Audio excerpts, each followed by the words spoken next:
Are you kidding me? You bastards. I said we're screwed. I thought he meant us. Chicken, get up. What do you want? Get up. I think he saw us. He stared at us, bro, and we both froze.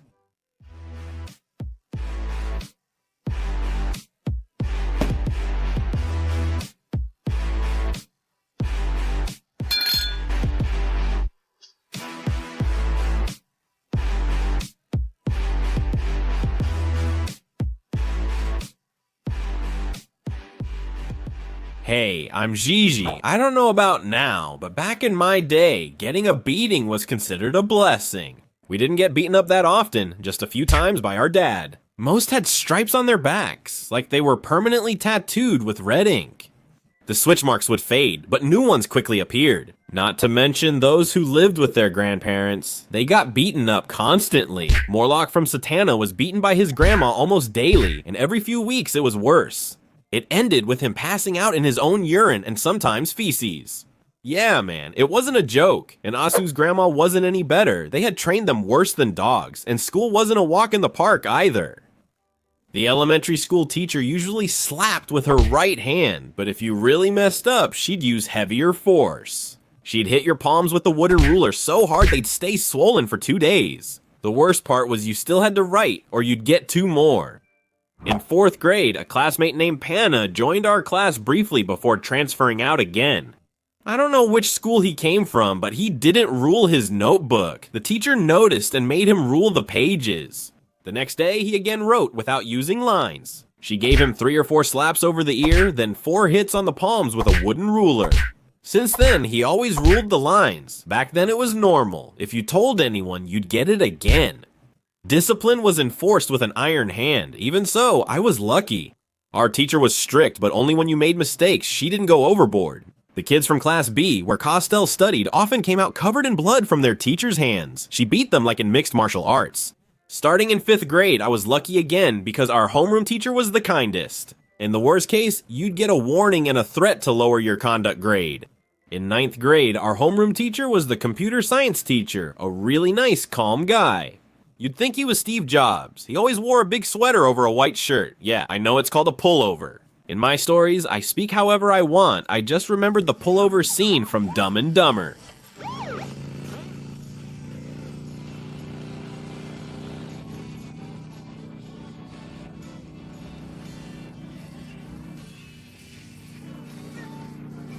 If you haven't seen the movie, I highly recommend it, but let's get back. After 9th grade, our homeroom teacher left, and Ciuta, the gym teacher, replaced them. With her, there was no question of slaps or anything like that. She weighed 90 pounds fully dressed. She would sometimes yell at us, especially when it came to money for the class fund. Otherwise, she was indifferent. We knew our group's or class's problems would never be solved. Even if she wanted to do something, no one paid attention to her. There's a hierarchy even among teachers, and she was at the bottom of it. In 9th grade, our homeroom teacher, the computer science teacher, and Class A's math teacher were all at the same level. But starting from 10th grade, we were more on our own. After we bought a new door, curtains, windows, and painted the classroom in 9th grade, in 10th grade, the students from Class A moved in there, and we ended up in a classroom with broken windows and a door that was falling apart. It stayed that way until we finished. How could you trust someone like Ciuta? In winter, we wore coats and hats inside because it was so cold and had to block the door with a trash can to stop drafts. We paid the school and class funds, but got nothing for it.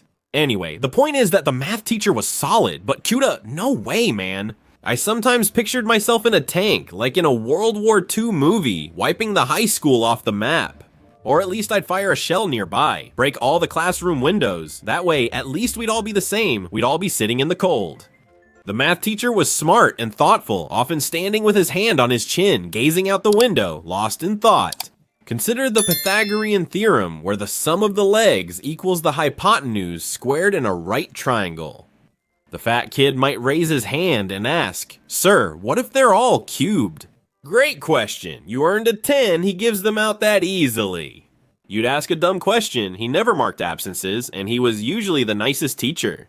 We played cards in his class, but he acted differently in some situations. He turned into a beast, a super saiyan, a violent math teacher. One of the things that would set him off was talking while he was thinking about the stupid question a classmate had asked, when he scratched his goatee and stared blankly out the window.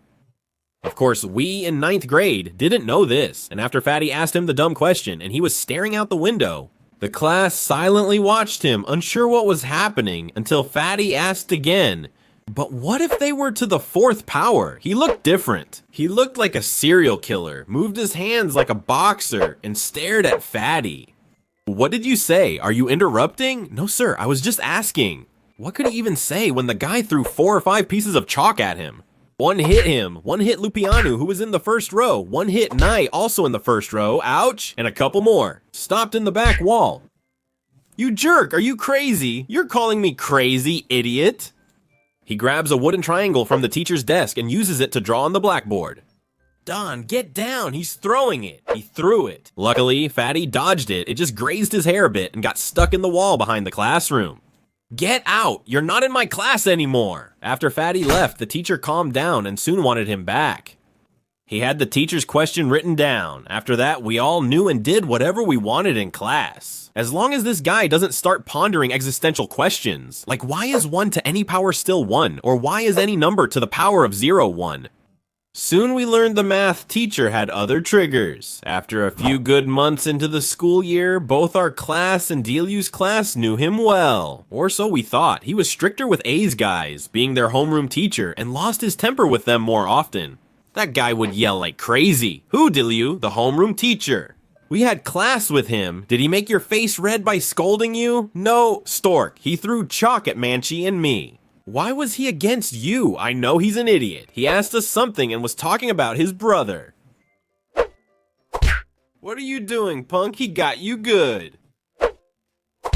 What's wrong with you? You're such an idiot. I'm crazy. Hey, crazy guy, what did you say about your brother and his one-eyed girl? Forget him. I fought her. She's your sister-in-law, so watch it or I'll hit you too, Gigi. Then it'll be another few weeks. And for a math class, we had it together with the kids from Class A in the chemistry lab. Sometimes we had classes like that, especially math or Romanian. Gaina and I had just returned from a beer tasting. We'd had a few liters and were pretty tipsy, so we sat in the back rows with Don and Mazga. The class started and we put our heads down on the desk. We were almost asleep. It wasn't the first time we'd done something like this. We knew the teacher wouldn't say anything, especially with 2 classes in the room. Gigi, what class is this, man? Math, you idiot, shut the hell up. While we were sitting there, we suddenly heard the math teacher yell, "Are you making fun of me, you bastards?" I thought we were screwed. I thought he was talking about us. Chicken, get up, man. What is it? What do you want? Get the hell up. I think he spotted us. He was staring right at us, man. We were both frozen there. You're playing cards in my class. We were just sleeping on the bench. I look at Don and Mazga. Maybe they were playing. We're not playing, Gigi. That guy kept giving us dirty looks. On your feet, you disrespectful ones, now. I look at Gaina and we rise. Get up, you idiots, or he'll take us all. But as we were about to stand, Deliu, Manchi, Aline, and Andrea stand up. They were a few desks in front of us. He was talking to them. All 4 of them were playing cards. I knew this wasn't enough to make the teacher lose his mind. We'd played cards often, and he never said anything. But in a moment of contemplating life in the universe, someone asked why 2 plus 2 isn't 5, and he stared thoughtfully out the window, scratching his beard. That fool Alan started laughing. He had won at Macau. I got away, Gaina. Damn your beer. What do you want, man? Didn't you like it? Then he tells them to show their notebooks to see what they wrote. As soon as he heard, Deliu took Aline's notebook. Aline and Andrea had written a few things. Deliu and Manchi, nothing. He took my notebook. Give me the notebook, man. He's lying, sir. It's mine. It's his, sir. He looked at those 2's notebooks. Deliu had something written there. Actually, it was Aline, since it was his notebook. Manchi showed him something older, but he pulled it off. Andrea was a girl, so Alan was left. He targeted Alan since he was the one who bothered him.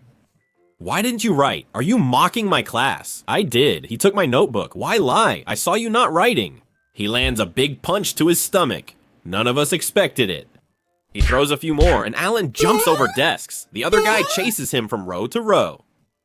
We'll get it too, Gigi. Be quiet and keep your head down. He trips. The math teacher, Alan, gets to the door, but in his panic, instead of grabbing the handle, he was searching around the hinges. He was lost.